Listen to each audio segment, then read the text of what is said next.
Hello friends, मेरो हातमा देख्न सक्नुहुन्छ यो सानो सानो एकदम क्यूट बोतलमा चाहिँ येलो कलर के होला भनेर पनि लागिरहेको होला।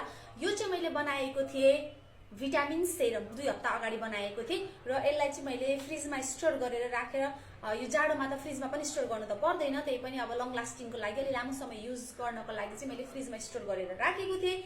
सो तपाईहरुले पनि यो कसरी बनाउने भिटामिन सी सेरम कतिले त किनेर लगाइरहनु भएको होला, मार्केटको पनि त्यो पनि लाउन सकिन्छ, तर घरमा पनि कसरी बनाउन सकिन्छ भन्ने विषयमा चाहिँ तपाईहरुलाई मैले युट्युबमा अलरेडी भिडियो हालिदिसकेको छु र मेरो युट्युब च्यानलको नाम पनि मैले दिइराखेको छु र मेरो टिकटक भित्र पनि तपाईले यो चाहिँ देख्न सक्नुहुन्छ। तर अझै मजाले क्लियरली बुझ्न मन छ भने चाहिँ टिकटकबाट चाहिँ युट्युबमा जान सक्नुहुनेछ, मैले लिंक पनि शेयर गरिदिएको छु।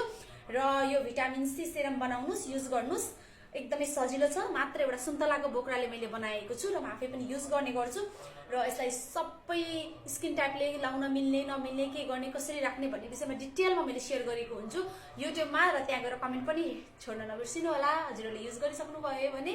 र यस्तै चीजहरु शेयर गरिरहने छु, साथ सपोर्ट देखाउनु होला। अहिलेसम्म फलो गर्नु भएको छैन भने टिकटकमा फलो गर्न सक्नुहुन्छ। Bye bye.